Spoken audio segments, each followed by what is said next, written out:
Good afternoon and welcome to the closing plenary of the Global Peace Convention 2014 here in Asunción, Paraguay. Thank you all for all of your investment and effort in our important deliberations during these 3 days. Especially want to welcome to this closing plenary our esteemed former presidents of the Latin American Presidential Mission. Let's give them a round of applause.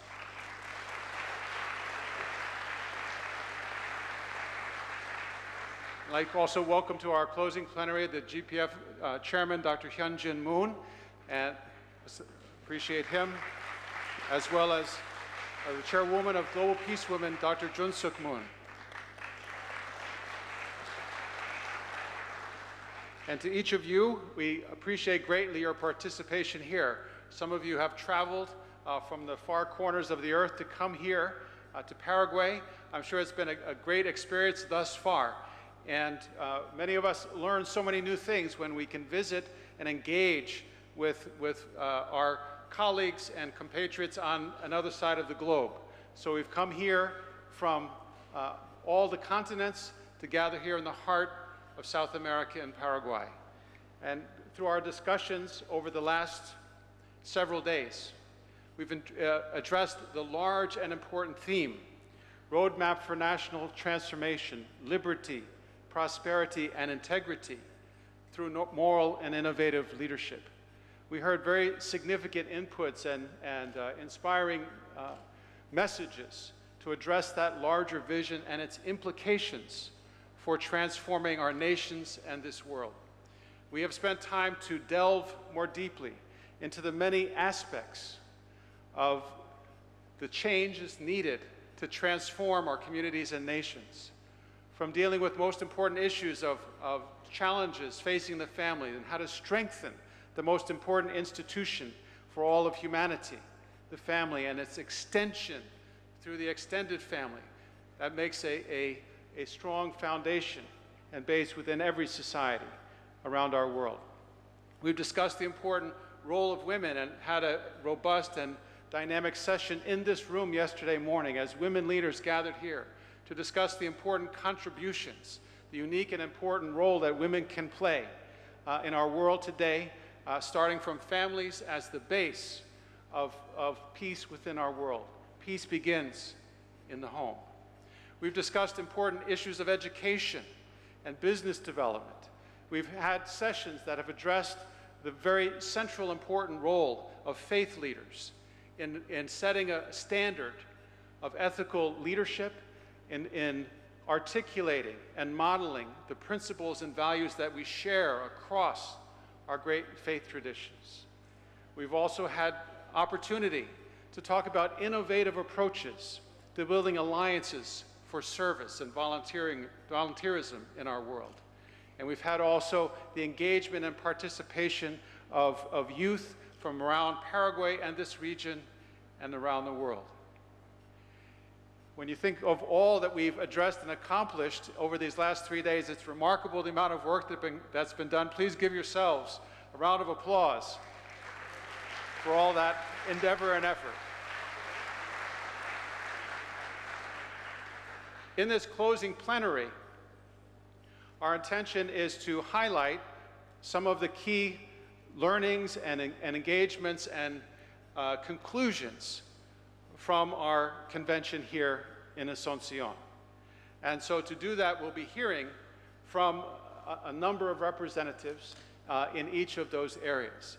And so to begin, I'd like to invite to the stage Mr. David Caprara, the Vice President of Global Peace Foundation for Strategic Partnerships. And Mr. Caprara will be describing for us the important work of building alliances for volunteerism and youth service. Please welcome Mr. David Caprara. Muy buenas tardes. We're waiting for a presentation to come up. Thank you.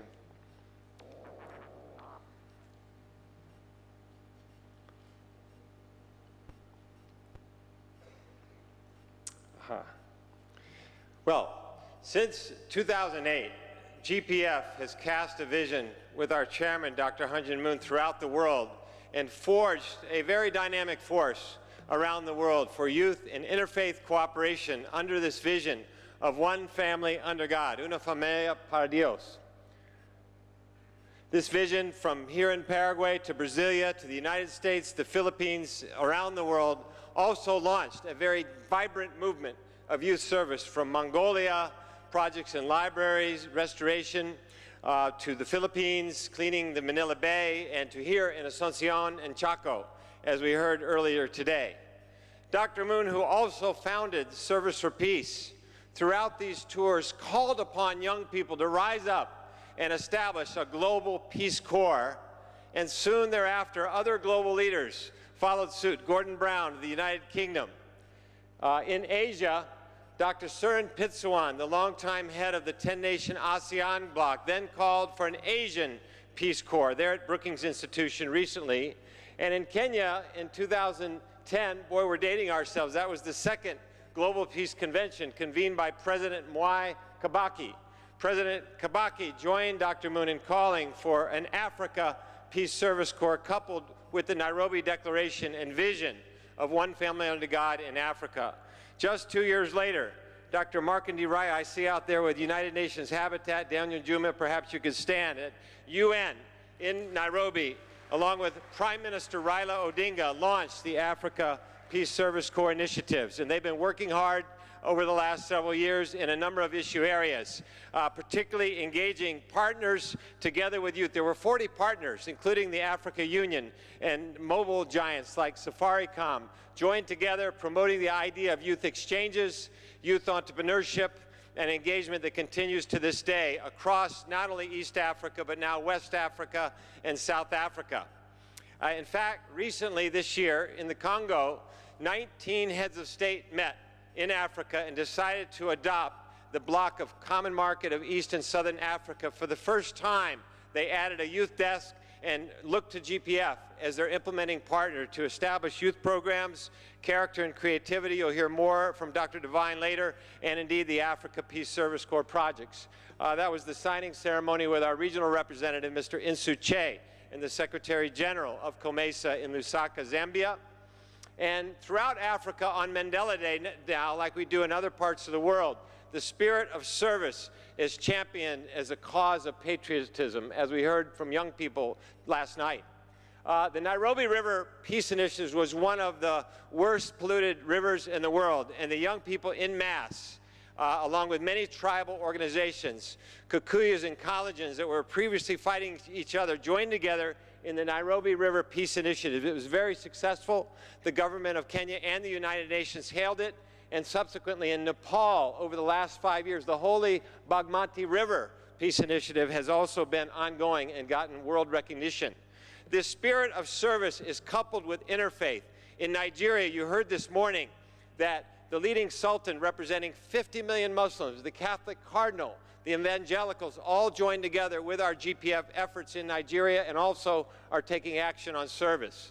Throughout these youth initiatives, the creativity and dynamism of youth that's part of our signature CCI initiative also is launching youth entrepreneurship programs. So what we've seen in the last 2 years is from Africa now to Asia Pacific, you'll hear more about in a moment, and here in the Americas and indeed next year in the Middle East. These initiatives have taken hold into a global force. Last year, right after the terrible tragedy, typhoon hit, the worst in the history of the Philippines, we were in Nigeria with Dr. Moon at the time. Immediately he dispatched, we had a global peace volunteers assembly. We canceled banquets. We put everyone on the streets in service in the Philippines, and they launched the Global Peace Volunteers Assembly. And at the same time, through Korea, work with our Korea chapter, the All Lights Villages and All Lights LED lighting were shipped to the hard-hit area in Leyte. This is a ceremony where they received the lights by the congressman. And then ongoing work with All Lights Villages and community-driven development has been ongoing in the Philippines and other parts of the world. Well, this work built up to where partners in Bangkok, Thailand, some of whom are here today, joined forces just last month at the United Nations headquarters representing nearly 60 nations. It's the largest headquarters of the UN field in the world. UN SCAP, Asia Pacific, UNESCO, GPF, and the Global Young Leaders Academy convened the Volunteer Action Forum for Asia Pacific 300 young leaders inside the UN building. And again, this great visionary, Dr. Surin, talked about the spiritual evolution of humanity to a common sense of family, challenging the youth to commit our youth to a useful cause for humanity. We want to particularly thank our colleagues with Peace Corps. Like in Africa, they were facilitators, rapporteurs, helped us organize together with other global peace youth from across Asia.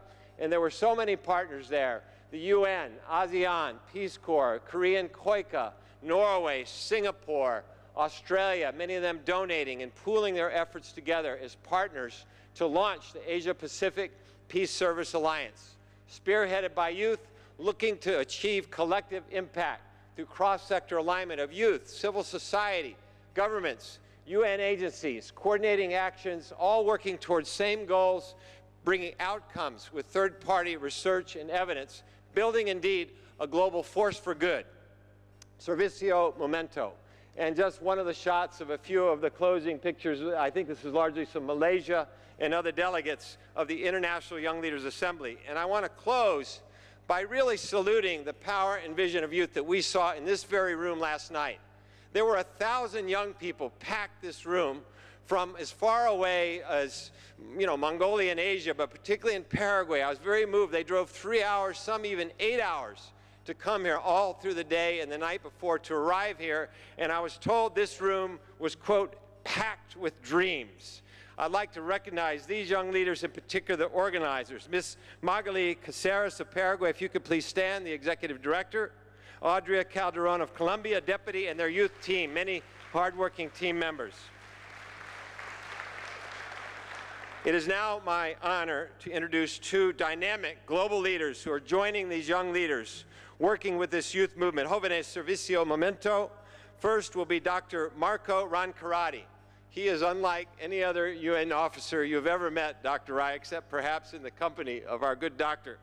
Dr. Roncarati is a key officer empowering youth at the Social Development Division of Asia and Pacific. In fact, next week they'll meet the entire UN structure and agencies with the UN envoy, along with our team back in Bangkok, Thailand.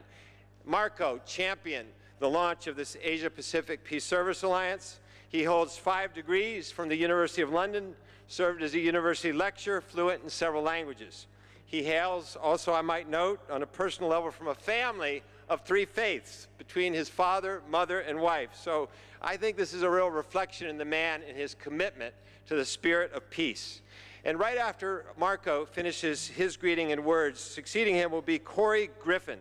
Corey is Associate Director of the U.S. Peace Corps, appointed by the White House in Washington, D.C., where he directs strategic partnerships for the agency, and even recently was asked to grow his duties to establish a new faith-based office within Peace Corps. Prior to this role, Corey served at Microsoft Corporation headquarters as International Development Director. He serves on many charitable boards. In fact, service is in his DNA, like everyone else in this room, being a lifelong champion of innovation and service partnerships. Thank you very much. Please welcome Dr. Marco Roncarati.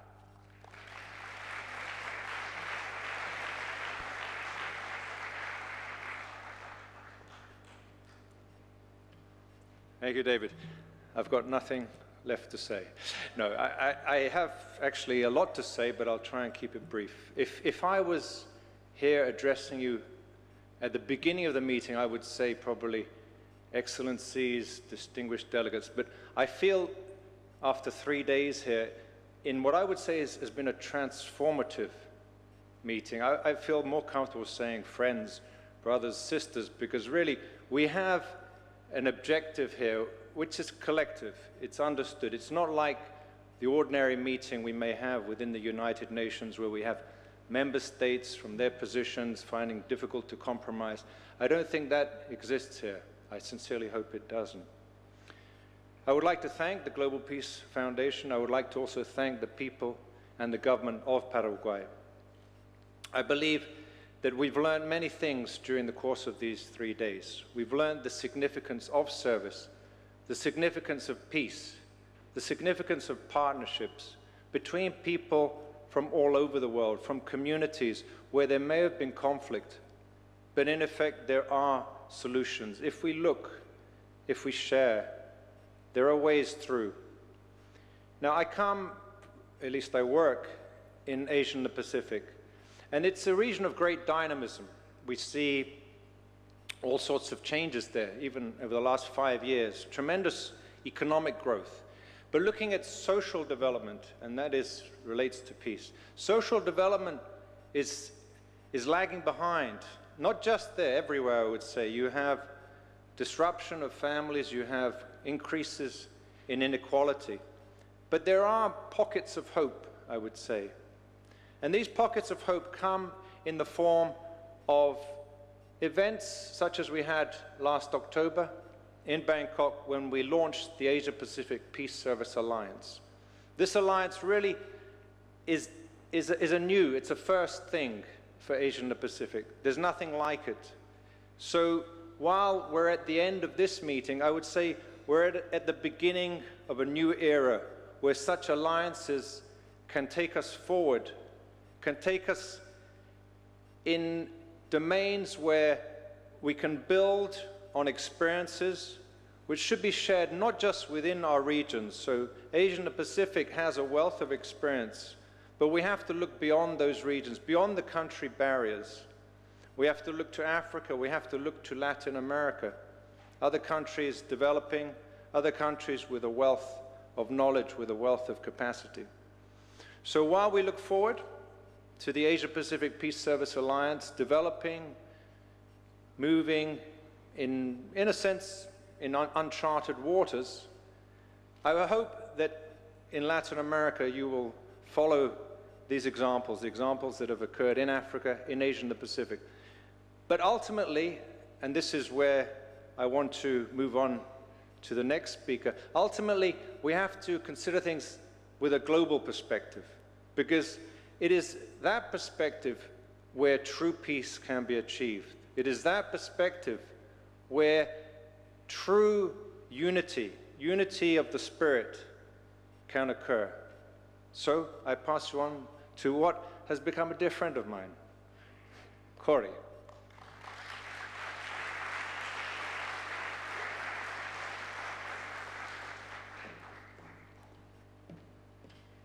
Thank you, Marco. Let me first bring greetings on behalf of the Peace Corps Director, Carrie Hessler-Radlett, to Dr. Moon. Thank you for having us here. Governor Ocampos, distinguished dignitaries, guests, and participants. And again, to my good friend, David Caprara. I call him my outside shooter. He knows what that means.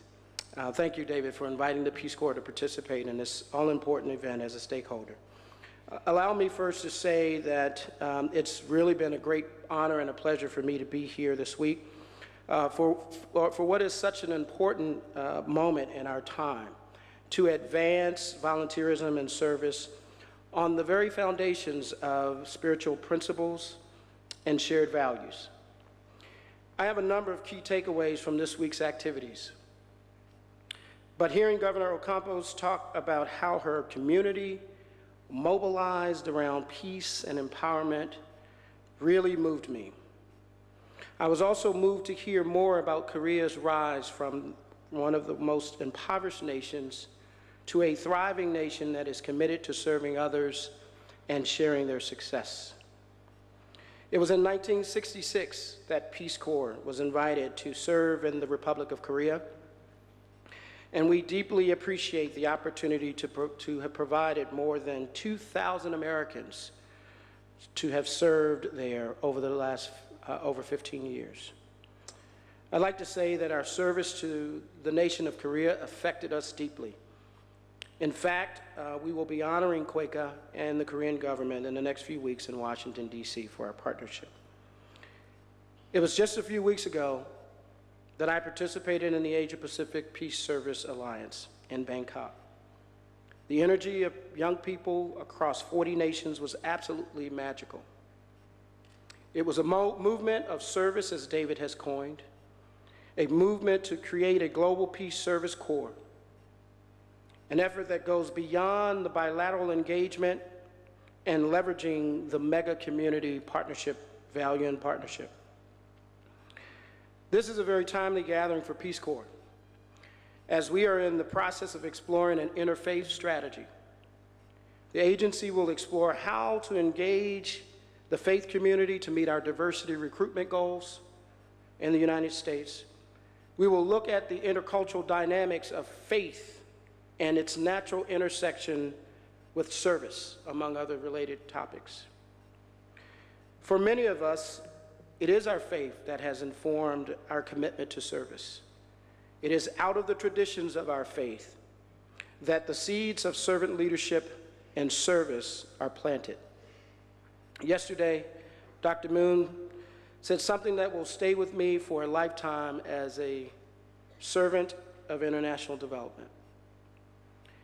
And Dr. Moon, you said this, and I'm paraphrasing, that if the rest of the world understood that Americans were operating from the tradition of our faith, then things would be very different in the world. And that was very profound, and I appreciate hearing that, and that will stay with me.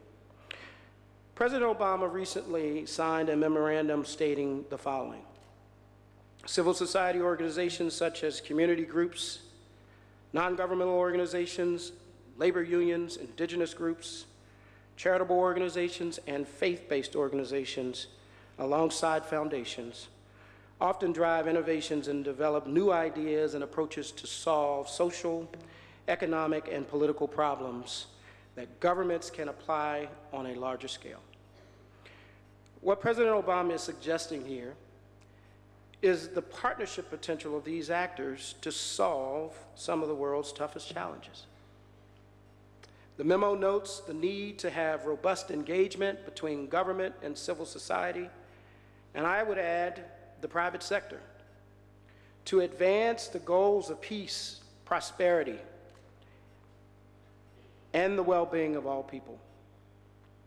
This seems to be a great partnership framework to engage the world's youth in regional and global peace service corps. You may not know this, but the Peace Corps has in its act the founding legislation that chartered the Peace Corps in 1961, the Great Commission to help other nations to stand up local and national volunteerism programs in the countries where we serve. Peace Corps has served in over 140 countries. Imagine, if you will, if Peace Corps could say today that we have helped 140 nations to stand up national volunteerism programs. We would likely be way ahead in achieving the goal of creating regional and global peace service corps. From the very beginning of our history, Peace Corps has been committed to working with young people, not just as recipients of development, but as partners in problem solving as the next generation of change makers. That is true both in the case of young people in the communities where we serve and when it comes to the Peace Corps volunteers themselves, who are proof that there is no age limit on the capacity to change lives through service. In total, almost 250,000 Peace Corps volunteers have served in 140 countries around the world, tackling some of the world's most important challenges, from public health to food security, to environmental protection and fostering the next generation of entrepreneurs. Nearly 3/4 of all of the people that Peace Corps volunteers reach are people under the age of 25, making youth the primary beneficiaries of Peace Corps service. And that's by design, because our belief is that sustainable change comes in large part by engaging young people to lead positive change in their communities. We believe that. Peace Corps volunteers go where the needs are greatest, and they stay living and working for 2 years alongside the people they serve. But day by day and step by step, you start to figure things out. You build relationships, you learn the language, you figure out the food, even as your belly may hurt. You laugh at local jokes, you share daily joys and sorrows, you step into other people's shoes, and the more you understand about the community around you, the more you understand about yourself. And this is the experience of the Peace Corps volunteer. In addition to having youth development be a focal point of Peace Corps, Part of the original vision for the Peace Corps back in 1961 was to build capacity for local volunteer networks through partnerships and national youth service programs in countries where we serve. By doing these things: one, providing opportunities for host country individuals, especially youth, to participate in volunteer activities. Two, generating the motivation to experience the personal and collective benefits of service. Three, building the capacity to develop the leadership and organizational ability of partners to mobilize and leverage volunteers effectively. And lastly, strengthening the infrastructure to support the institutional aspects of volunteer programs, networks, and service corps. Specifically, the Peace Corps supports volunteerism in the following ways. We engage youth to lead positive change in their communities. Strengthen National Service Corps programs and volunteer networks like the Liberia National Youth Service and the Africa Corps and our Quaker partnership. We bolster education through service learning. Leverage days of service to jumpstart longer-term volunteering, like our volunteer Zach in Morocco, who organize events for the Global Youth Serve Day and Earth Day. Here in Paraguay, we have served since 1967 and currently have roughly 200 volunteers serving across 4 sectors. One of the main beneficiaries of our work is youth under the age of 25. We work with youth in camps, workshops, and one-on-one mentoring to build capacity. Peace Corps engages youth in various other cross-sector initiatives through innovative and educational ways. Paraguay Verde, a long national environment summer camp. This initiative partners with a Todo Poma, Paraguay Recipera, in order to raise environmental awareness and facilitate local reforestation projects to youth from across the nation. Camp Glows, it's a Peace Corps global initiative designed to engage young women in a week-long camp to promote leadership, self-esteem, health, gender, identity, and the creation of personal goals. And there are many other programs. Recently and directly related to this topic, we have been working with the government and the National Secretary of Youth to implement Arovia Paraguay, a national volunteerism pilot for the country involving 6 ministries as partners. The program is in its early stages of development and will be focused on poverty reduction, youth development, education, culture, and emergency disaster prevention and response. So as you can see, it is very much in the Peace Corps' DNA to work with partners in their communities, to develop opportunities, and the motivation to build capacity to strengthen the local infrastructure. And in closing, I hope you see the value of Peace Corps as a stakeholder to bridge the connections in local and national service capacity building to the efforts to build regional and global volunteerism efforts. We stand ready with our bilateral partners like Quaker, VSO, UNV, and others to support this movement. Thank you very much for your time.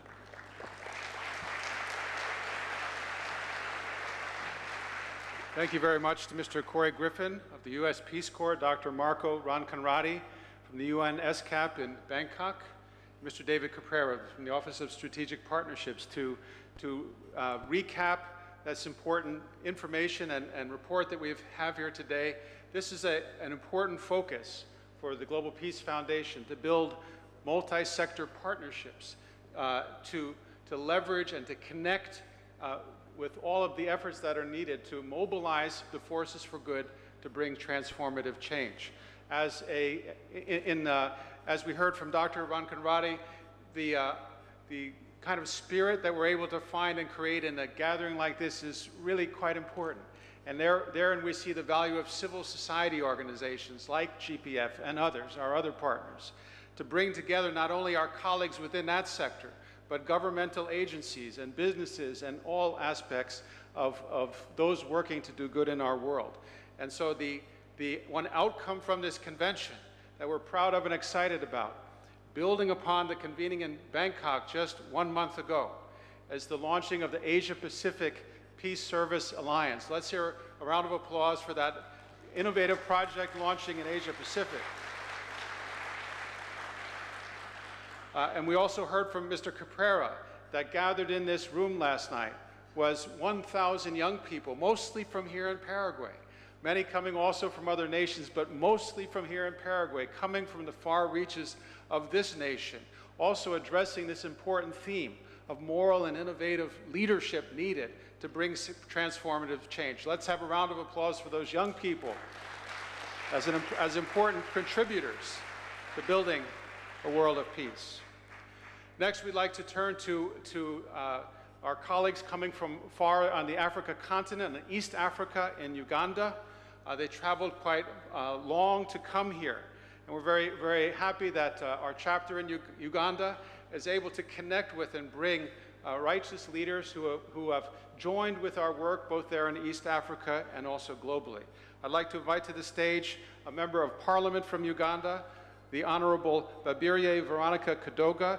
She is a woman representative in the Parliament of Uganda. She is also the vice chairperson of the Committee on East African Community Affairs. Please welcome her, the Honorable Kadoga.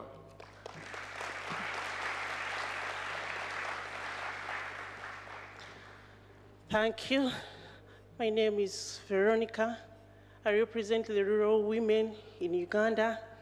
First of all, I want to thank the organizers for such a big occasion. I'm attending this convention for the third time. I attended the Atlanta in Georgia. I also attended Malaysia, and I'm also attending the Paraguay one. It's so lovely, a lot of experience, and we request also to have the same in Uganda. I've learned a lot, and I'm going to share the experience that I've learned in this convention. I've learned that peace can be acquired through interfaith dialogue, and faith can't be acquired through guns, fighting, continuous conflict. And I hope to tell this to my colleagues, and I also hope to be a very good ambassador when I go back to Uganda. I've also learned that peace starts from families. The Women Leadership Conference, which we had yesterday, we really confirmed that peace starts from our families. Once you don't have peace in your family, you'll not have peace in your life. So as a woman and as a woman representative, I hope to make sure that our families do have peace, and I make sure that also the leaders, the women in their homes, they really have peace so that we can have peace and achieve peace worldwide. I've also learned that different cultures can live together, different religions can live together. This can only be achieved through learning and appreciating each other's culture. And I really saw this in Malaysia. When we attended the Global Peace in Malaysia, I saw different cultures living harmoniously together. I saw different regions living harmoniously together. It really showed that the world can be one and we can live as a family. And here in Paraguay, I see people speaking Spanish, and they are really so loving, and they appreciate each other's language. And this has really showed that language cannot put people apart, but people can live harmoniously together despite of the differences that they have. I want to thank Dr. Han Jin Moon and your beautiful wife for supporting Uganda, for supporting Kenya, Nigeria, and we commit ourselves to continue supporting Global Peace Foundation. I also bring greetings from our president, His Excellency the President of Uganda, Yoweri Kaguta Museveni. He has requested, if possible, that may we host the leadership convention in Uganda. I thank everyone here who has made it possible to attend this important convention. Some of us, we spent 3 days on the way traveling to Paraguay, and some of us, it's our first time to come to North America, and it's really a good experience, and this has been possible because of Global Peace Convention. I thank you all.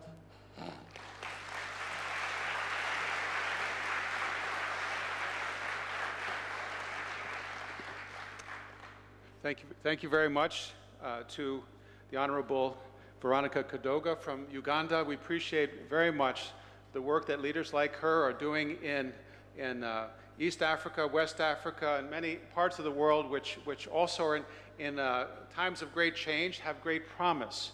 And so, inspired by and guided by the vision of one family under God, we know that important models are emerging in Nigeria and in Kenya and many nations around the world. As we have convened here in Asunción, Paraguay, and we've had discussion among the many participants in all of our sessions, I want to just let you know that our discussions have also reached quite to a much wider network, because all of our sessions have been live streamed, and our social media team has been communicating through Facebook and Twitter. And so they report that literally millions of people have been engaged in this conversation through social media over the last 3 days. So we're excited about that as we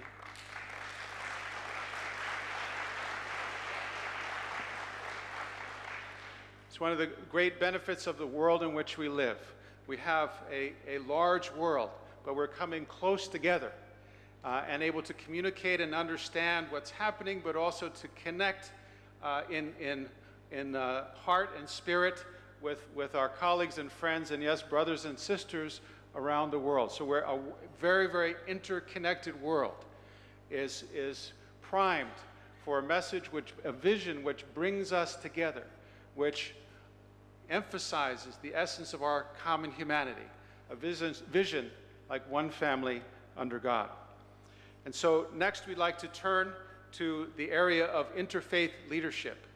In the approach to peace building that Global Peace Foundation takes, we have 3 essential elements, 3 areas of focus within our work, which we consider important and essential to that work. First, interfaith leadership and strengthening family initiatives and efforts to build a culture of service and peace. And so in the area of interfaith leadership, GPF takes an innovative approach, focusing on the principles and values, the universal principles and values that are expressed and found in the great faith traditions of our earth, of our human family. And so when we focus on those shared values and universal principles, we're then able to have common cause, to work together for the betterment of our human family. And so we consider interfaith leadership to be of primary importance, to bring focus to those principles, to build consensus around those values, and to build commitment for shared action, to build the bridges beyond race, religion, and ethnicity. To report and share about the interfaith leadership component of this convention, I'd like to invite to the stage Dr. Paul Murray, who is the co-chairman of the Coalition for American Renewal. Please welcome Dr. Paul Murray. Thank you, Mr. Flynn. Every component of the work that has been discussed during this convention, the working groups and pre-convention strategies, has brought us to this most historic place in time. And at the center of what we do, and intertwined in every effort, is not a call for interfaith dialogue. Rather, we see the Global Peace Foundation as the igniter and catalyst of interfaith in action. Serving my brother, serving my sister, whether you live next door or live on the other side of the world. You see, the future successes for peace in our respective countries and throughout our world is the need to build upon the universal principles found in all major faith traditions. This was clearly the message presented through the vibrant discussions held over the past few days, that a global ethical framework that articulates such spiritual universal principles and shared values held in common by all is not only the starting point for peace, but it is the very key ingredient necessary to bring forth peace. Now, as we conclude this convention, each of you are being called upon to be an owner of the vision and the mission of the Global Peace Foundation and bring back to your nations and to your communities the demonstrated models of faith in action. And we want you to take part in some of the following efforts. For example, next month in December, we'll be exploring social cohesion and global ethics in the second most populous country in the world, India, a country rich in culture and religious diversity. Then in March of 2015, we'll be convening a Global Peace Leadership Council in the beautiful country of Oman, located at the mouth of the Persian Gulf, a nation bordered by the United Arab Emirates, Saudi Arabia, Yemen, with marine borders to both Iran and Pakistan, obviously an important bridge in the Middle East. Then I'm excited about our ongoing efforts in the Americas as we are setting the stage for a great spiritual reawakening.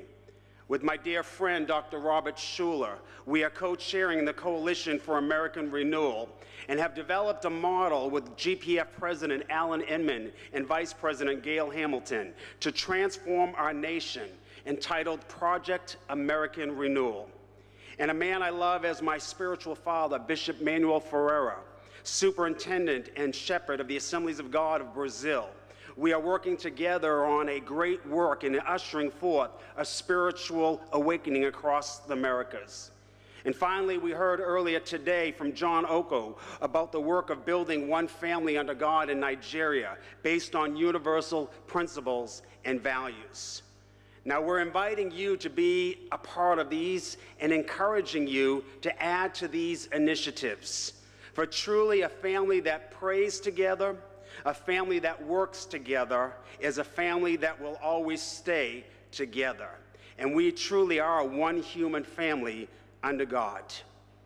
Mr. Chairman, First Lady, most distinguished ladies and gentlemen, or may I just say to you, my family, may you be blessed in all of your efforts as we work together and move forward in creating a global peace as one family under God. Thank you very much.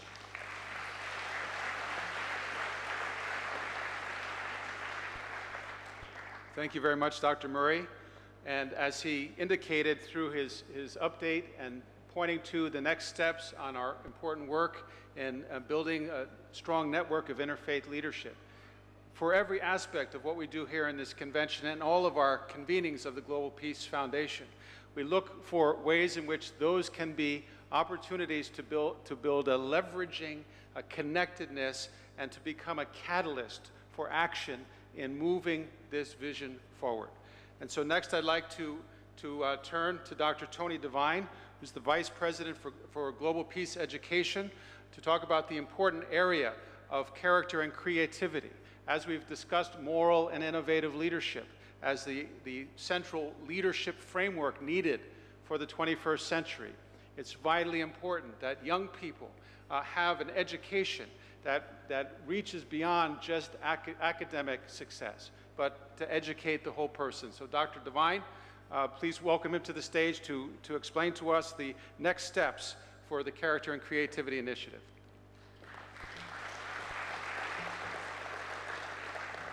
Okay, Mr. Chairman, distinguished delegates, a highlight of the Latin American President's Summit was making education relevant to the 21st century economy and world. The same theme was echoed yesterday in the 3 sessions of our GPC education track, which had standing room only, with education stakeholders and panelists from around the world, including 300 teachers and school principals from right here in Paraguay. The mission is educating the total child through great teachers and school principals who will create a transformative school culture whereby students will cultivate a lifelong love of learning, good character, plus creativity, so that they are ready to be successful and confident in life, family, work, and the world after they graduate.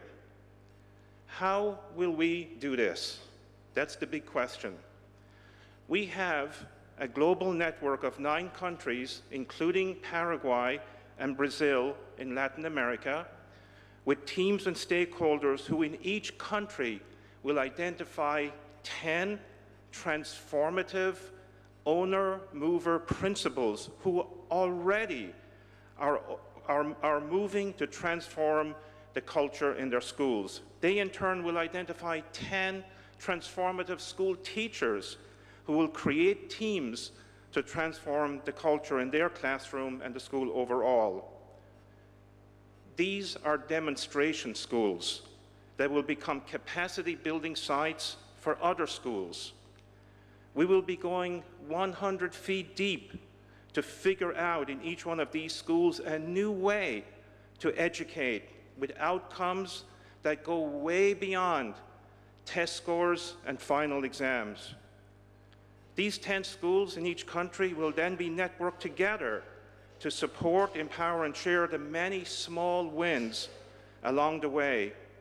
These schools will sign a 5-year commitment and will be expected to mentor nearby schools as they develop.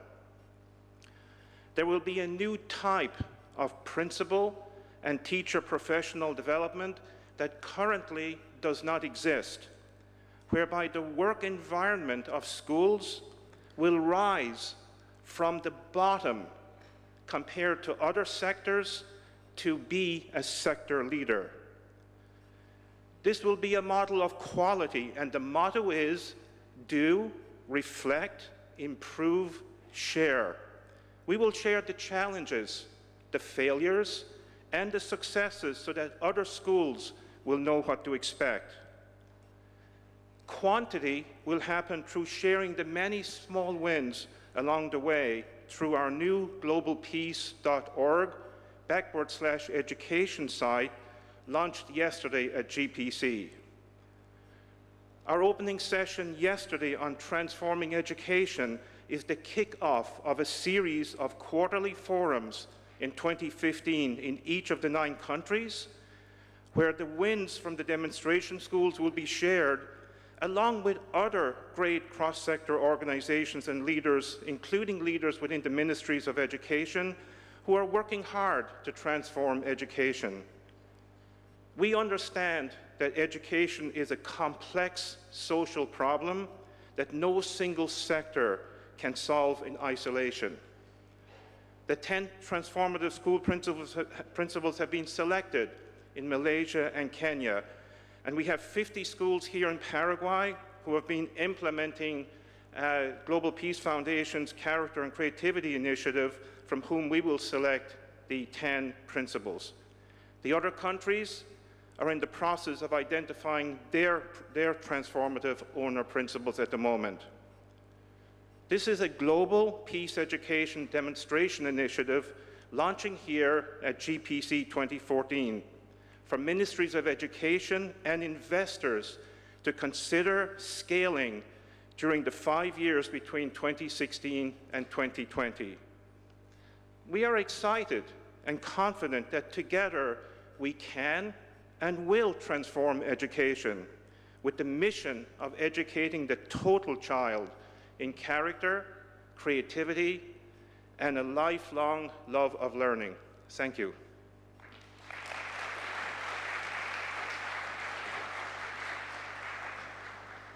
Thank you, Dr. Devine. We're very excited about the work of Global Peace Education and the important innovative models that are being developed in 9 nations around the world, including right here in Paraguay. Let's give a round of applause again for the Character and Creativity Initiative.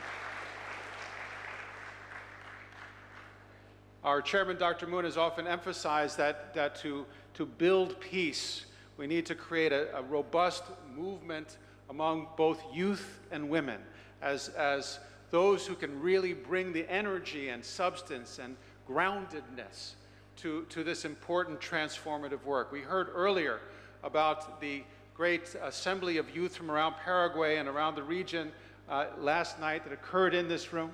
And now we'd like to turn to the work of Global Peace Women and to hear about their accomplishments and work and way forward. I'd like to actually just comment that here in Paraguay, the Global Peace Women the work of Global Peace Women is very impressive. The top leaders, top women from around this nation are working together to make a significant impact in this nation. And so to speak to us about the work of Global Peace Women, I'd like to invite Maria Esther Jimenez, former Minister of Education of Paraguay and the current President of Global Peace Women Paraguay. Please welcome Ms. Jimenez.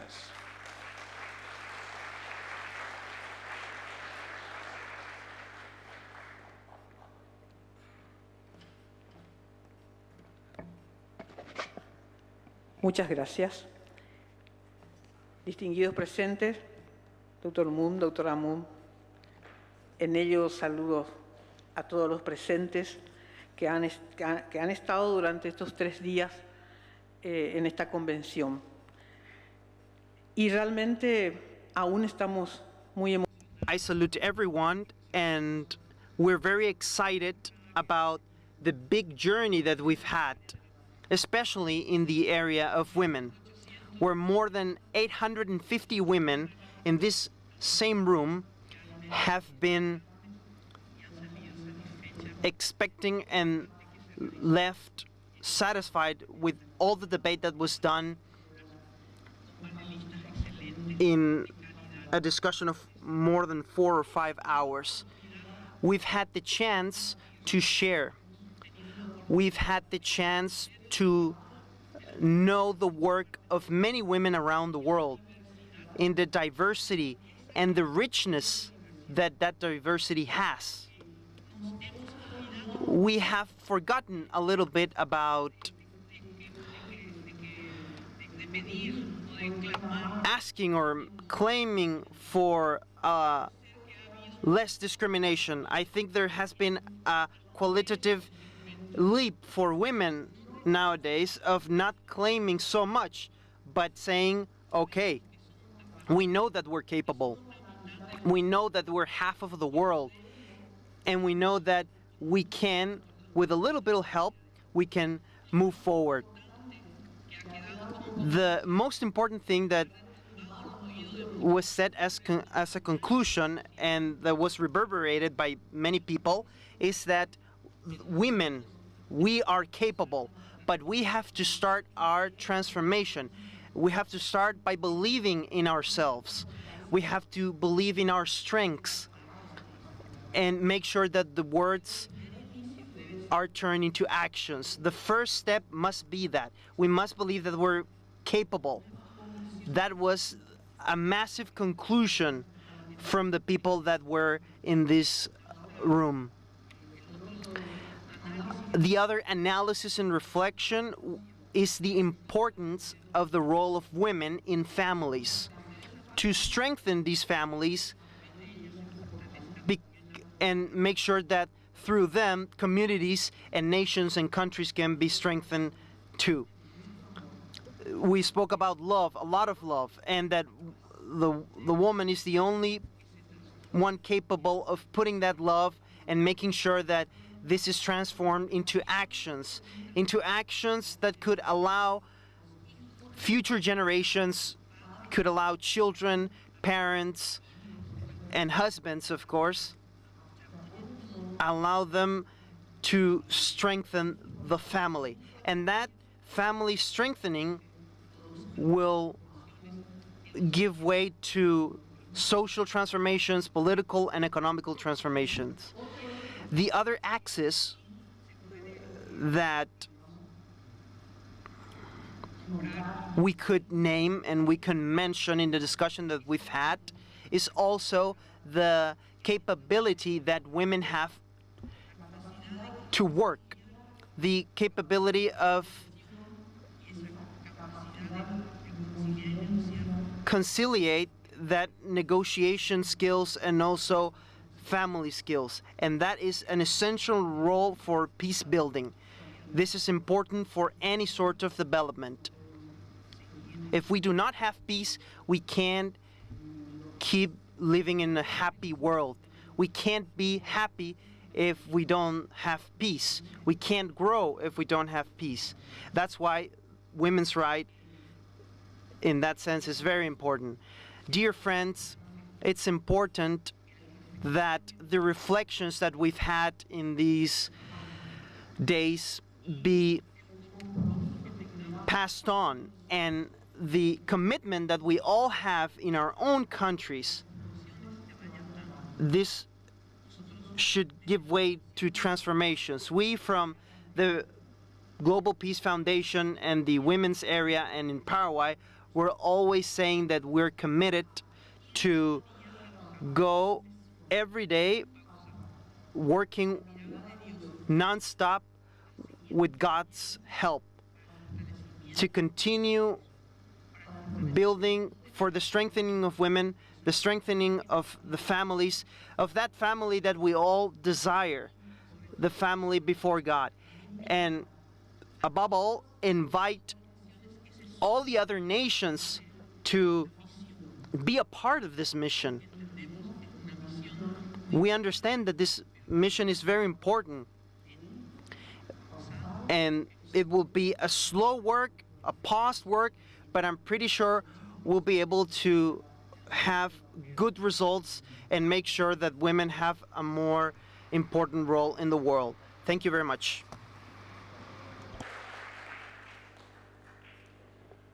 Thank you very much to Ms. Jimenez for sharing with us about the most important work of Global Peace Women.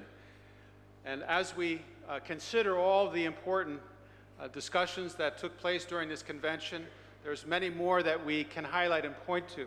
For the sake of time, we won't be able to have a representation from each one. But let me just remind you that important sessions took place here, discussing a vision and the foundations necessary to creating the environment for economic development, as well as practical vision and discussion about the emergence of Paraguay as a regional hub. Very, very important work. There was media discussions here, discussions about innovative programs for community development. And also I want to especially highlight in this morning's plenary, we heard about the very significant work led by GPF and our chairman, Dr. Moon, on the Korean Peninsula, and the work of Action for Korea United to build the foundation and grassroots support for a vision for a unified Korea. And we heard that dramatic and transformative change is imminent on the Korean Peninsula, with implications for not only all of Northeast Asia, but the whole world. And I'd like to just ask, let's give a round of applause to the Honorable Ki-taek Lee and the representatives from Korea, and look forward to great outcomes and developments in Korea in 2015.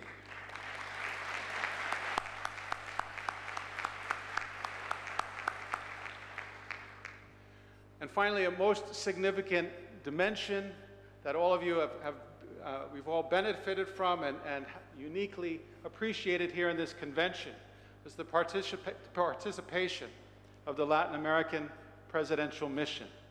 We've heard from statesmen from throughout South America, and not only learn from their experience, but also recognize their commitment to be significant contributors to positive change in this region. And so to give us a summary and also a view of the way forward for the Latin American Presidential Mission, I'd like to invite to the stage the Executive Director of the Esquipulas Foundation, Ms. Olinda Salguero.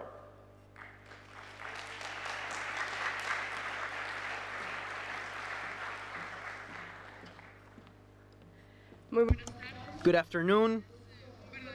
It's a true privilege and at the same time a challenge to represent the distinguished presidents, members of the Presidential Mission of Latin America.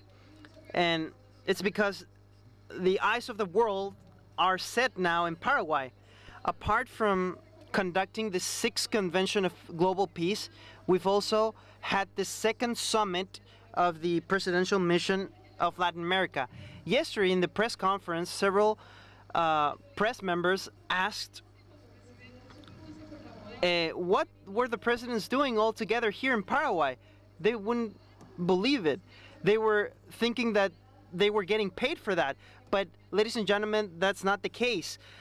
The presidential mission is playing a role that's very important to continue with the peace building process. In many years ago, peace and democracy wasn't a reality. Nowadays, this is a model of peace, and we can export this to other countries, and this can be shared. Also, the presence of all these 14 former presidents demonstrates the commitment that they have with the economical development of the countries that had the privilege of having them as presidents. Because we know that in a period of government of 4 or 5 years is not enough to make a change. It's a long process, and the will to contribute for the strengthening and to correct the mistakes that still haven't been able to be corrected, that's one of the motivations of the presidential mission. And I think we can all have a political point of view, but the great difference between a politician and an expert in politics is that as long as one studies, that on one hand one studies the theory and the other person puts it into practice. We have people that know the concerns and the problems about what it's like to rule a nation. One of the reflections that I'd like to share that we had throughout the panels is that sometimes Latin America is being seen by the decades that were lost regarding economical development, but few people get to see the positive side, the years that they were able to grow economically. So one of the other subjects that drew the attention of this presidential mission is the democracy. How can it be protected regarding the reality? Well, one of the ways of protecting it is by looking after it every day. Churchill would say that the democratic system was the worst apart from the rest. So we have the presidential mission of Latin America that is working on that. Something that was present in the different spaces where the presidents were was the dialogue for building minimum consensus, to put aside those ideological ideas that delay the development of countries and that do not allow us to go forward. We should say that we are pragmatical, and everything that has to do with the proposal, so people can have different options to choose, but we can't confuse the instruments from the objectives. And one of the objectives is to build a culture of citizens that would allow from going to a society of readers to a society of citizens that are aware of their rights and their responsibilities. It is also a trend to say that populism is a threat against democracy, and it is so, but there are threats that are deep inside these that allow these things to happen. Inequalities and also the abuse of power. Those are the biggest enemies of democracy. So I think that everything that can be developed from these conventions could contribute to the betterment of Latin America. The labor that the members of the presidential mission of Latin America are directed towards democracy. Who's going to be in charge of democracy if the political system is something that's not drawing the attention of young people? This is a collective call that we should all be a part of. This is an opportunity. I said it before. This is a peace region, and we should try to rescue the entire world from wars. We have to call for peace. We have to rescue our world from violence. Even though there are democratic systems that may be a bit different, it is the region that is most similar. If we're not focused in decisions, if we do not address the problems that are deep inside our nations, we won't be able to progress. So this is a message that we all must understand. We have to get everywhere. We have to try to agree in the purposes, just as the President Cerezo mentioned, just as the Mayan said, this ancient culture. We have to agree based on the objectives. What are the minimum common things that we have? We have to try to learn from the past to make sure we don't repeat them in the future. That's why this experience is important, because by having been a president, it is possible to reflect about the things that could have been done better. And there is a strong commitment with the future. So, my dear friends from all over the world and from Paraguay, it has been a pleasure to receive all this delegation of more than 40 countries. One of the biggest challenges that we all have, and Aristotle used to say this long time ago, is that the biggest battle that we must have is the battle that we have against ourselves. So the more we can change our paradigms and the more we can change the challenges and try to reinvent the society, that is the purpose of the mission.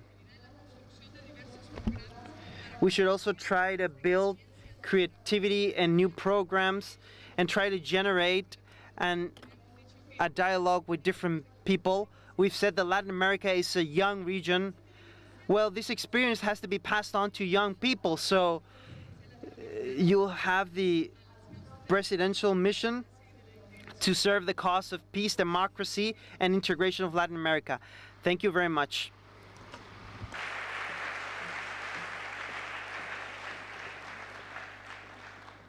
Thank you very much, Olinda. And we want Muchas gracias, Olinda, y queremos expresar nuestra gratitud a cada uno de los expresidentes que utilizaron su precioso tiempo con nosotros en estos 3 días. Let's give them all a round of applause.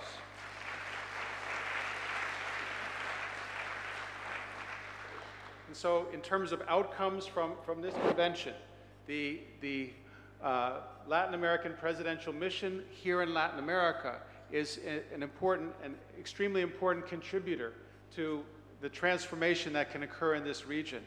We began this morning by looking at the model here in Paraguay and the work that has transpired over the last 6 years. And so again, as we conclude this Global Peace Convention, I can say for all of our international participants that I believe we have learned a lot here. We've been inspired to see a vision of what is possible in this nation and beyond. And we applaud the work that's being done here through the Institute Patria Soñada, IDPPS, through the work in Alto Paraguay, through moral and innovative leaders like Governor Marlenio Campos in Alto Paraguay. We're excited by the potential that is now evidenced when statesmen and leaders such as those in the presidential mission are contributing their time and experience to make sure that lessons learned are multiplied around this region.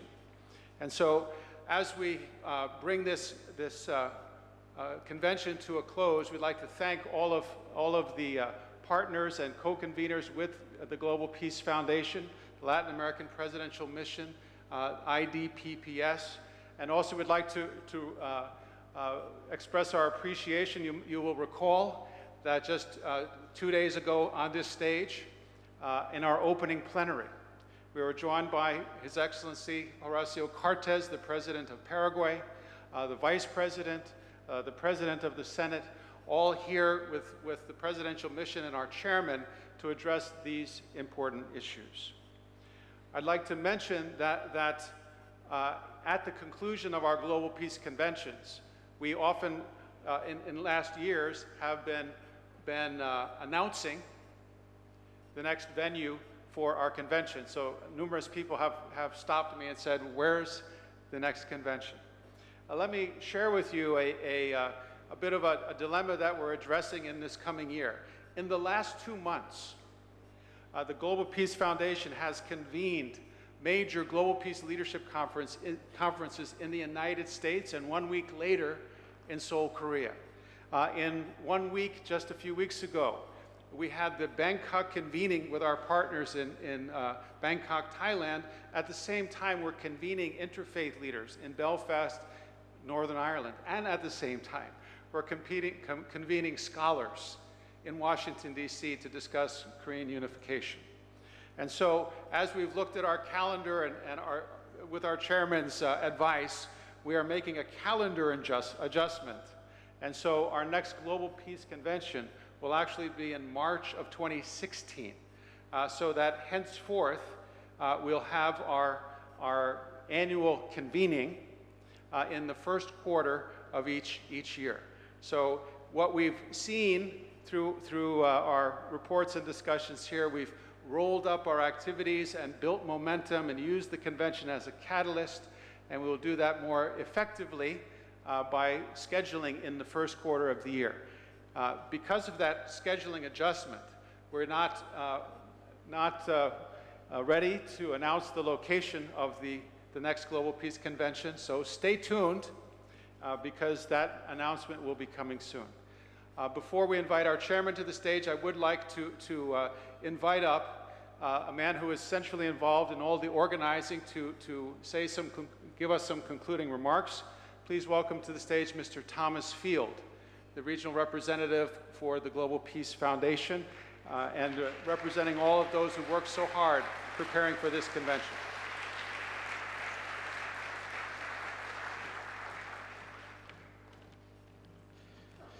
Thank you very much, Jim, and it's really an honor to be here at the closing of this 2014 Global Peace Convention in Asunción, Paraguay. It's hard to believe that it was just a year ago that we were standing on the stage in Malaysia, receiving the banner of the convention to bring from Malaysia to Paraguay. And now we've come, and now we're reaching our end, and it's quite an exciting last 3 days that we had, and it's again still hard to believe that we've done so much work over these last months preparing and these last few days. Especially I want to really thank our chairman, Dr. Hyun, for his trusting in us and trusting in the Paraguay chapter of the Global Peace Foundation to be able to host this convention, and really trusting in this country and really investing so much of himself into the work that we're doing here, and giving through this convention a chance for Paraguay, the country of Paraguay, to really be recognized in the world, to really plant it on the map, that now at least everyone here from all over the world, when you hear about Paraguay, you know where Paraguay is, and you know that it's a young country that is rising up with so much potential. So really so grateful to Dr. Moon that he would give this opportunity to Paraguay as a nation and to our Global Peace Foundation's work here to take it to a totally new level. And I am sure that after this is over now, in the next coming weeks and months and the next years, we are going to just build on this foundation to continue to help to bring about a national transformation here in Paraguay, centered on the universal principles and values.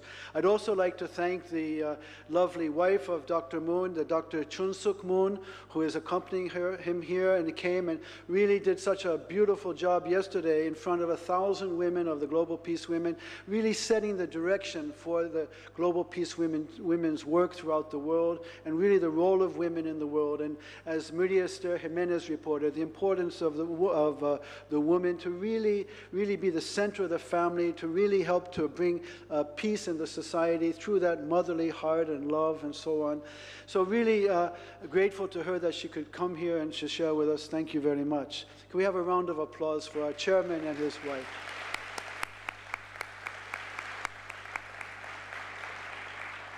Next of all, also, as Jim just mentioned, we really want to thank President Horacio Cartes and the Paraguayan government for their participation and their support in this convention. We've had support from all the ministries, the Ministry of Foreign Affairs, the Ministry of Tourism, many of the other ministries here in the country, Ministry of Sports, Ministry of Youth. All of them have been highly engaged in this convention, and we want to thank them all. Also, we want to thank the municipality of Asunción, and especially the Mayor Arnaldo Samaniego, who came to our opening plenary, who also has been supporting from day one when we began a year ago to help us in some of the logistics and in every way that we needed. So many thanks to the government of Paraguay and the municipality of Asunción. Also, I really want to thank the former presidents of the presidential mission that are here and ask their forgiveness for making them work so hard. Really, they have just helped to lift the stature of this whole convention, and we're so moved by them.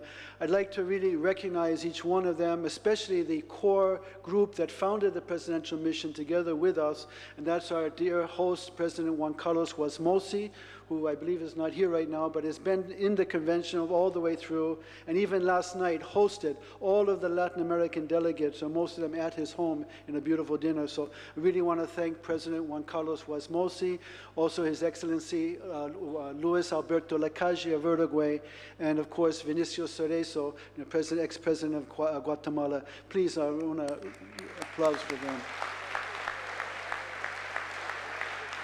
Yeah. And also, maybe I could even ask them just to stand just for a minute. We have President Hipólito Mejia from the Dominican Republic here. Could you please stand for a moment? Really, thank you very much. His Excellency Gustavo Noboa from Ecuador, together with his lovely wife also, Maria Isabel. Maria Isabel. Also for Rafael Angel Calderon, ex-president of Costa Rica, thank you very much for your presence. We also from Costa Rica had Laura Chinchilla, who unfortunately had to leave this morning, but she really helped very much to make this convention special, so we're very thankful to her. Next we have Eduardo Dualde, for the first time coming to a program of the presidential mission from Argentina. We're really grateful for him and his participation. We've already announced the President of His Excellency Vinicio Cerezo, founding member of the Global Peace of the Presidential Mission, and a member also of the Global Peace Foundation's International Advisory Board.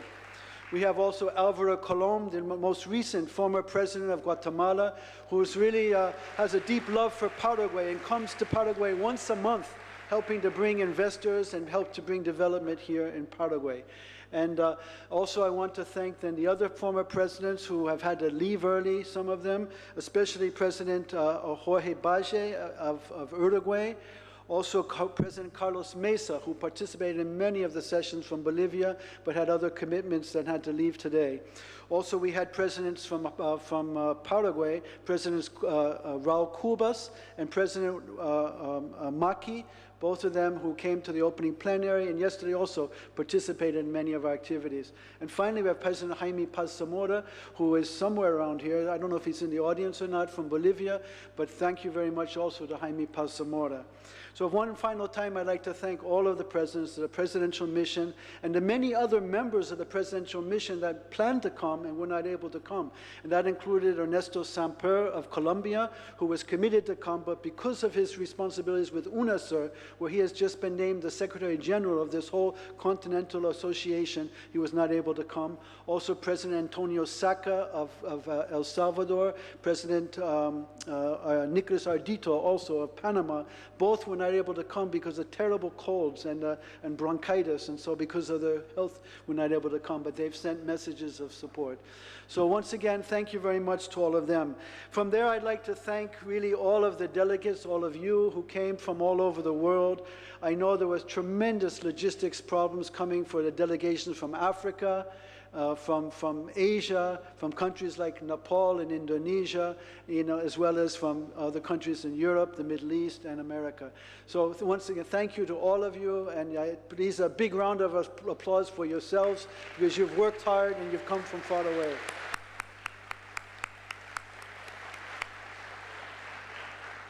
I also need to thank some of the supporting organizations, the Instituto de Desarrollo de Pensamiento Patria Soñada, the Paraguay think tank, that also helped to prepare many of the sessions and many of the themes of this convention. I want to give a warm thanks to them. And they're working very closely with the Esquipulas Foundation for the Integration of Central America, directed by President Cerezo and Olinda in Guatemala, and also to the National Leadership Conference of Uruguay. Three major organizations, three think tank type organizations that are really building a support for the Global Peace Foundation and the Presidential Mission. And also finally, in that respect, I want to mention the prestigious Zambrano Foundation in Miami, which sent their chief executive officer here along with her husband, and to really see what we're doing and begin to work together with our foundation. So thank you very much to the Zambrano Foundation. And finally, I want to thank all of the staff, the incredible staff. One is the international staff that came from the US and from Asia, from Japan, all over the place, that have helped us to, with all the logistics of this convention. You know, everything often looks nice, but you know, the behind-the-scenes story is so many stories, so many things to deal with, so many mini crises to deal with at the moment, and they're just working tirelessly. And I really want to thank them from the bottom of my heart. I saw people, again, working day and night without sleep, the media teams, all the logistics teams, the hospitality teams. So it's too many people to name, but from the international side, I want to really thank all of the staff for coming here to Paraguay and helping us to carry out this convention. Thank you very much.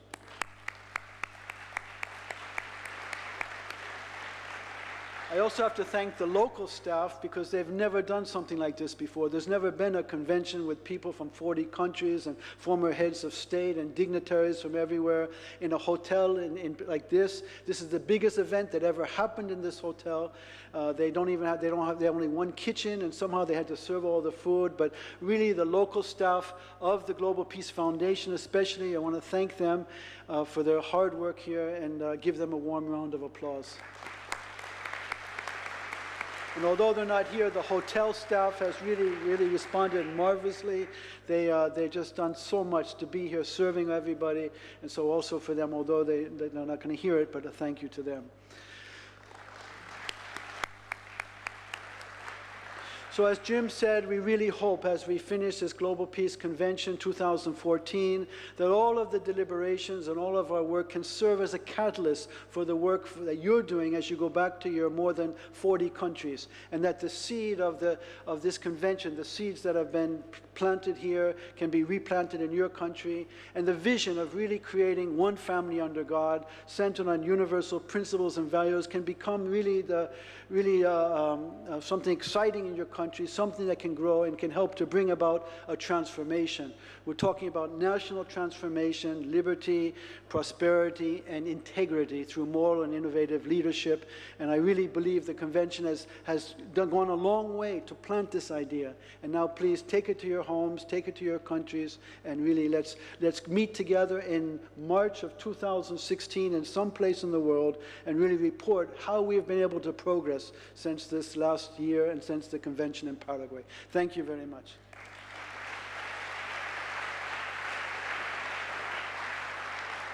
Thank you, Mr. Thomas Field, the Regional Representative for Latin America for the Global Peace Foundation.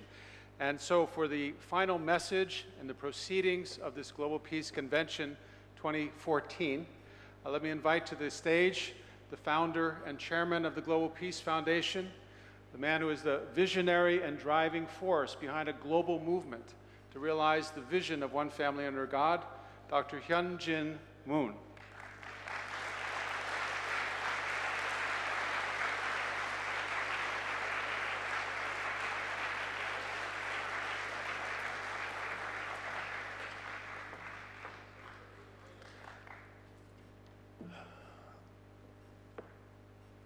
I want to congratulate everyone for a successful conclusion of the 6th convention of the Global Peace Foundation. Give yourselves a round of applause.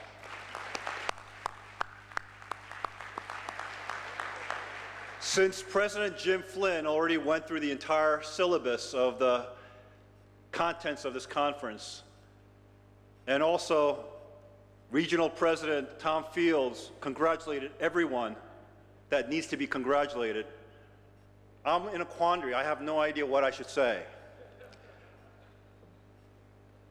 So I'm going to just share with you a little testimony of why this nation of Paraguay was chosen for this conference. It was 6 years ago when I came here to Paraguay. As I explained in my opening speech, in a crisis. And yet, somehow, during that time, that short visit I was here, I saw what truly Paraguay embodied as I met the Paraguayan people. I was moved by their earthy humility, their integrity, their honesty, and especially their spirit of hospitality. And this character of these people was expressed to me in a very palpable, real way. As I took the top youth of this family, of this nation, on a cattle drive, moving 200 cows, 150 kilometers from one city to another, northern city, Puerto Leda, in Alto Paraguay. Now, many of them, although they lived in Paraguay most of their lives, never ever visited that region. Some of them had land in that region, but had never seen it. And this was the first time for some of them to actually go there. Well, on that cattle drive, I remember every evening after a long day's ride, pushing cattle, working hard, we would sit around the campfire and I would ask them, what is your dream? Because many of them were Western educated, they studied in the United States, they had a lot of ideas of what Paraguay could become, but they were, in one sense, frustrated that somehow, although they see opportunities in the rest of the world, that somehow this nation is held back. And there, in front of an open campfire, with many of the most privileged young people of this nation of Paraguay, we talked about what the future of Paraguay should be. And I remember, as I would help guide that discussion, how so many of them resonated with the message that I was giving to them about the importance of principles and values, about the importance of changing oneself from within to bring about changes around us. But most importantly, I shared with them the greatest dream of all, the dream that I've been sharing over many years. That dream is to build one family under God. But the most moving moment in which that dream could then be something that resonates within their own hearts was when we came to the town of Maria de la Auxadora. I still remember that town to this day. And the young people that came to greet all these strange-looking people with interesting attire came into their little town. Upon seeing those young people, because I'm a father of many children, as all of you know, I got off my horse and I took my lunch out of my saddlebag, and because they had some candies over there, I started passing it around. As I passed it around, I didn't have enough, so I passed out my sandwich. And the other people in the cattle drive, when they saw this, they got off their horse. They went into their saddlebags and started passing their candy and their sandwich around. So just as a joke, growing up in the United States, we joke a lot. So just as a joke, I said, since we gave you our food, could you feed us? And one of the mothers heard this, and she said, please come.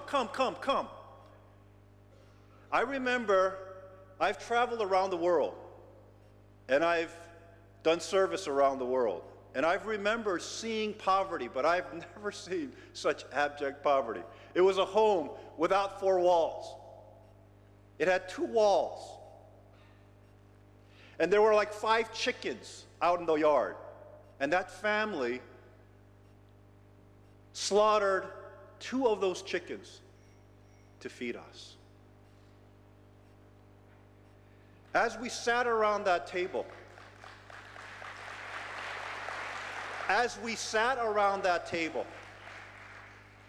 with all the most privileged young people of this nation, I looked into their eyes and I said, it is amazing how those who have so little are willing to give so much. What are you willing to do for a new Paraguay? I remember after that cattle drive, we came back. I actually had parents of some of those young people call me and thank me for saving their son. I believe that's when my commitment to Paraguay truly began. It's not the resources here. It's the people. And if you think about the fact that I live in the West, live in the United States, where in a public setting, if one speaks about God, it is somewhat an awkward thing. You have no idea how refreshing it is to come to a nation like Paraguay, where it is expected for a public speaker to reference and give reverence to God. And is expected to recognize the importance of the family. I think my wife touched upon the beautiful tradition here in Paraguay, where every Sunday, Paraguayan families would gather and do a barbecue with their larger extended families. What better way to deal with issues such as social welfare, such as unwanted young people on the streets, etc., etc., etc., that leads to crime, etc., etc., etc. I think there's something special here that goes beyond economics, that goes beyond the political changes that we're seeing here, that goes beyond development. There's something special here in the people of this nation. My hope is that they can truly be the owners of the dream to build one family under God. That dream can be their dream. That they can be the true owners of the universal principles and values that uplift human dignity and fundamental freedoms. And I hope, for the sake of those people, the political leaders and the economic leaders of this nation can make the necessary transformations in their hearts that leads to political and economic reform, that brings about a true burgeoning example of democracy and the free market system in the heart of Latin America. I've always believed that this nation was a womb of a great Latin American renaissance. For it was Jesus that said that the meek shall inherit the earth. Well, I find no other people in Latin America that is meeker than the ones here in Paraguay. Yet, I truly believe that the meek shall inherit the earth. That those who are willing to live for the sake of others, to have humility and grace, represents the noblest qualities among us. And thus, when people ask me, why Paraguay? I have nothing else to say, but I fell in love with the people. So it has been a 6-year journey from when I first came to today. I believe that everybody who gathered here from all around the world, I want to give once again a round of applause to all the international participants. Could we give them a round of applause? Now, I had a chance to meet with many of them, and they told me, some of them, it took them 4 days to come here for a 3-day conference. Now, that is some dedication. To travel 4 days to come to a conference. And yet, many, many, many people gathered in this room, especially from the international contingent, did just that. Because they believe in this vision. They are the owners of this vision. Now, what happened here in Paraguay can happen anywhere. I think I mentioned it in my speech, that the first area that the Global Peace Foundation focused on was social activities. Because at the end of the day, we're all people. You can talk about political systems, you can talk about economic systems, but what makes those systems work are people. And people are moved by principles and values. That determines our integrity.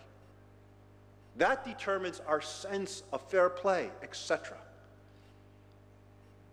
And as that social engagement led to that level of consciousness, then it led to political change.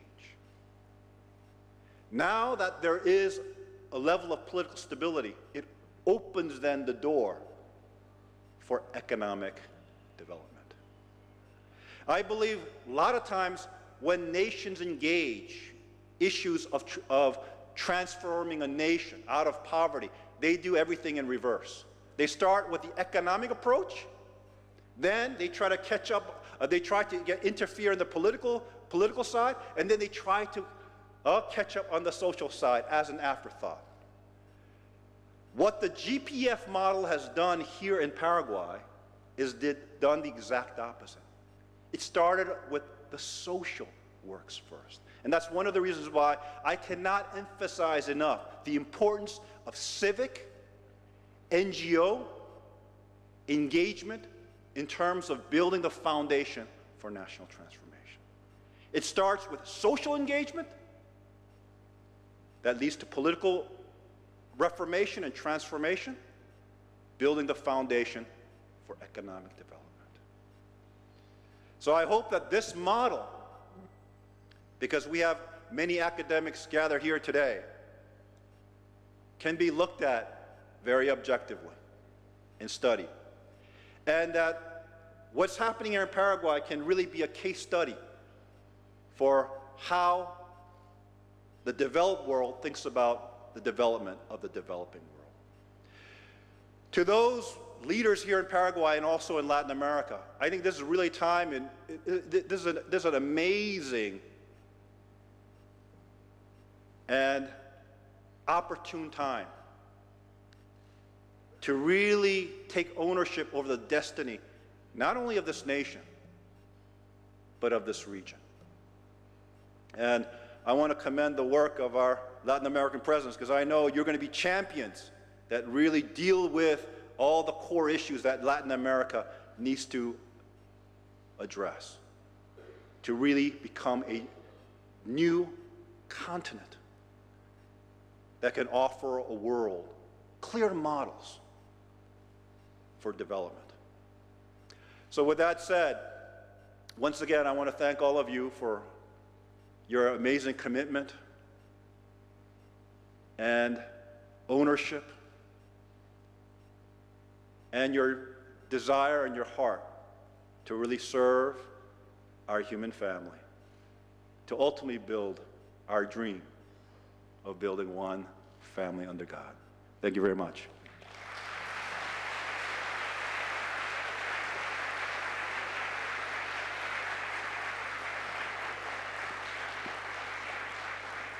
Thank you very much, Dr. Moon. The poignant sharing and deep insight, and and charge to us as we go forward. We're now ready to conclude these proceedings of the Global Peace Convention 2014. Let me mention that tonight we have the opportunity to celebrate the champions of peace building with the Global Peace Awards Gala, and also an opportunity for us to celebrate the great accomplishment and work that we've done here together. So while we're concluding our proceedings here in this session, we look forward to joining with you tonight at the Global Peace Awards Gala. With one final point here, some of you were in meetings with Dr. Moon over the last couple of days and had an experience that so much good is occurring here that it needs more than just some words. And so we'd like to conclude this session with a song, and I'd like to invite to the stage Mr. Insoo Che and Ms. Anna Reed. And I'd like to invite you to stand up. This is the GPF theme song, Where Peace Begins. Please welcome Mr. Insoo Che and Ms. Anna Reed.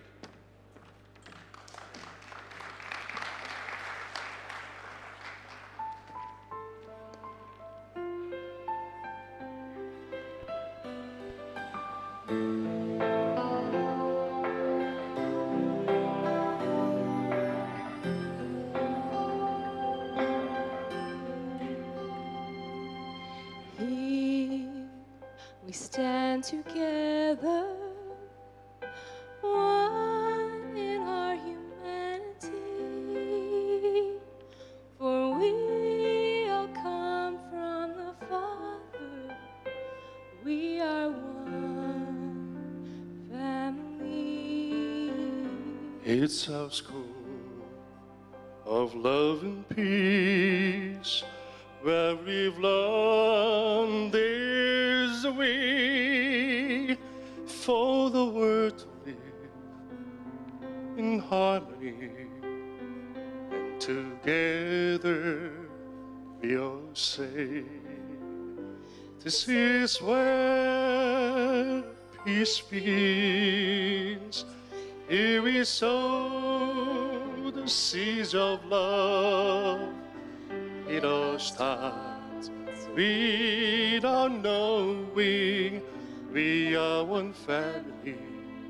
We are one family under God.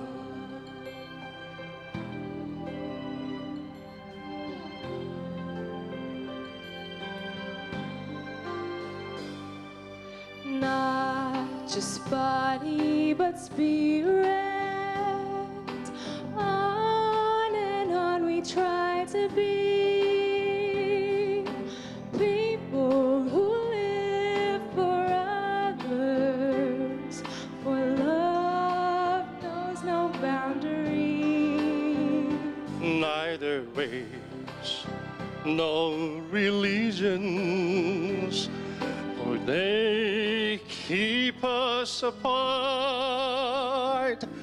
Forgiveness, true understanding, this is how it all starts. This is where peace begins. Here we sow the seeds of love. It all starts without knowing we are one family. We are one family under God. Under God, we are one. This is where peace begins. Here we sow the seeds of love. It all starts without knowing we are one family. We are one family. This is where peace begins. Here we sow the seeds of love. It all starts without knowing we are one family. We are one family under God. We are one family. We are one family Under God. We are one family. We are one family Under God.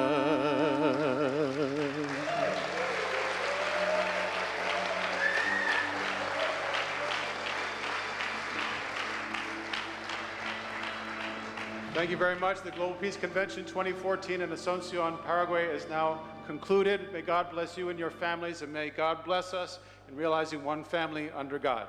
Thank you so much.